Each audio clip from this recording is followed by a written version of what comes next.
My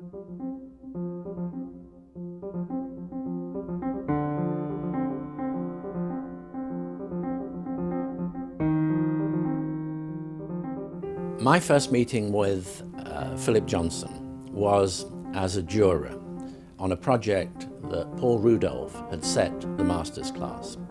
I remember extremely well. Norman Foster and I had done a project for science laboratories.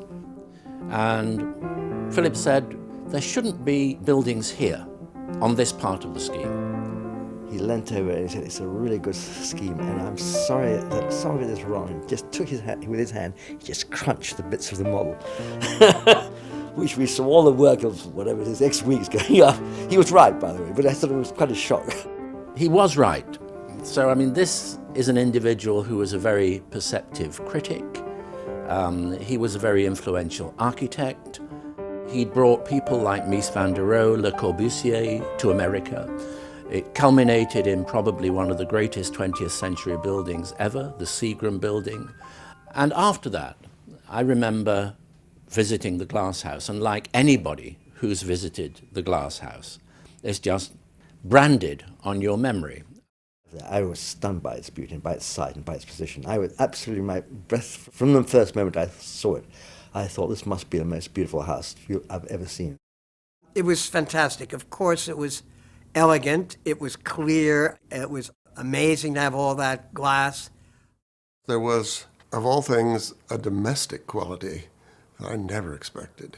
That being in the living room, imagining the nighttime and the kind of natural curtain falling around the windows of blackness, and talking as you can easily in that little space on that rug, which made the room.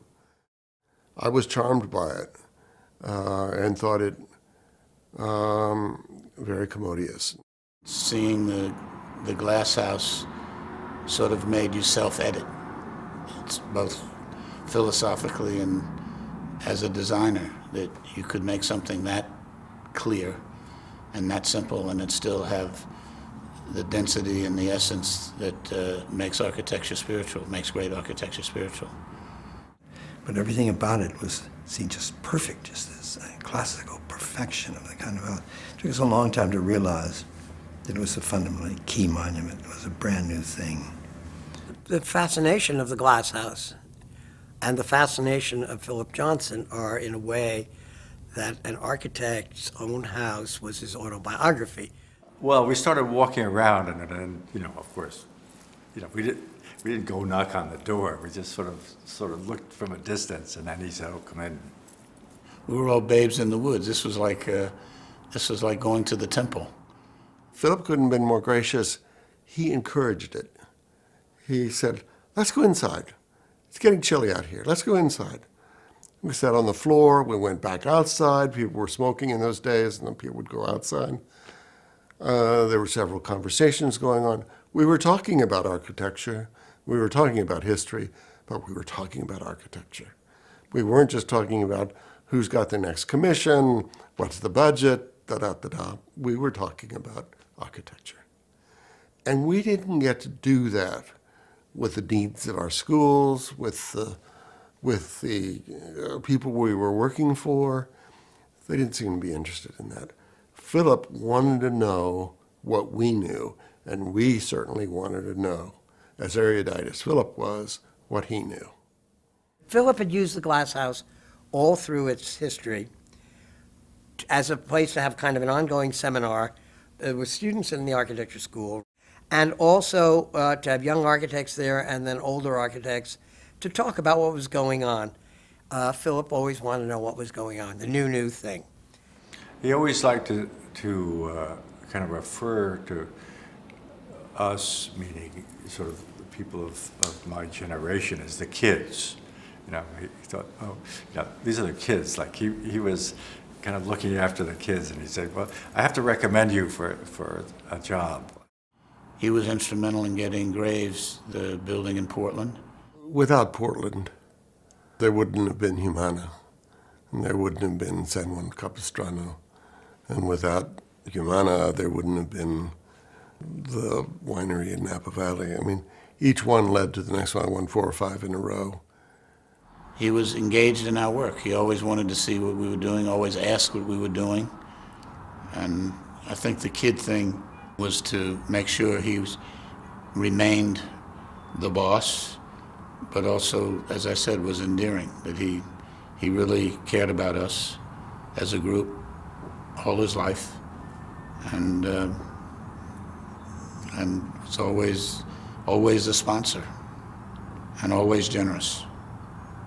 All of his kids learned more about one another, learned more not just about architecture, but the cultural setting in which architecture is a major element, and had more fun because of Philip. And we would then often go out drinking in the evenings, take out all the office, and we'd all drink at some bar. And he'd love to be the guy who everybody listened to, and because he was so powerful. He had such tremendous knowledge. He could talk about anything. Philip loved to be influential, and he could talk to anybody. He could talk to anybody. It helps a lot to understand what his real priority was to influence, which is very unusual. I can't think of another architect who'd say, I want to be influential. Philip loved important people. If he got an invitation to a glamorous party, Philip was there, bells on. So Philip was that, in a way, was his role. He knew everyone, he had plenty of money, he gave wonderful parties, and he became this very powerful cultural force who happened to be a leading architect. You know, we used to have these dinners at the Century Club. Philip was the head of the table. It's hard to have a round table and still have a head, but he was the head, trust me. Philip was always at the head. We would all have dinner with black tie, and there'd always be at least 10 people. Stern, Caesar Pelli, 5 architects, and we'd invite guests who would make a presentation of their last project or whatever they want to talk about. They would introduce a topic, and Philip would be the sort of moderator or the provocateur. And they were amazing evenings, and people who never got invited went crazy. But it was great. And and everyone looked forward to it. People would call me and say, when's the next dinner going to be? When are we going to get together again? Those dinners were fabulous, and it's the only time that I know of that you had 8 to 12 top people talking about what they were doing, arguing, talking about specific projects, and doing it in a way that made us both closer and also better informed. And he was Johnson. No one else could have done that. That was the generosity of Philip, always the cheerleader, always the one that couldn't do enough for capital A architecture.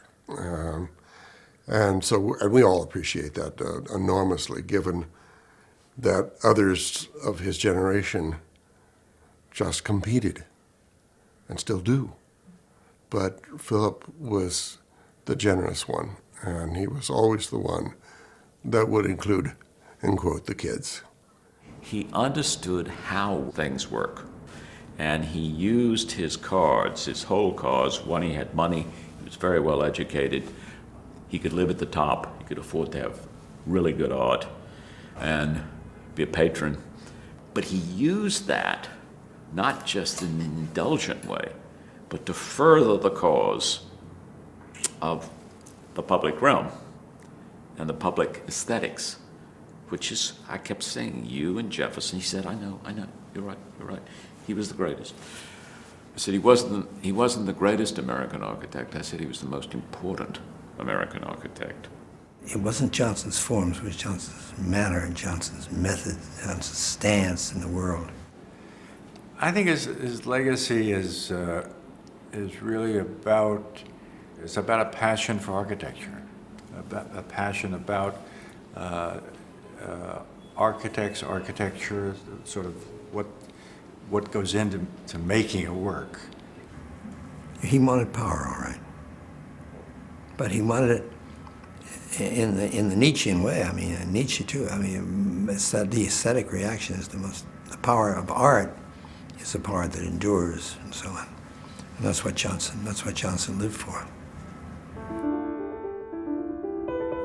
I think the legacy of Philip is that he believed in architecture, and that he didn't care that he did it. That it wasn't all about him, but it was about architecture, and that he promoted and wanted every young architect to do great work.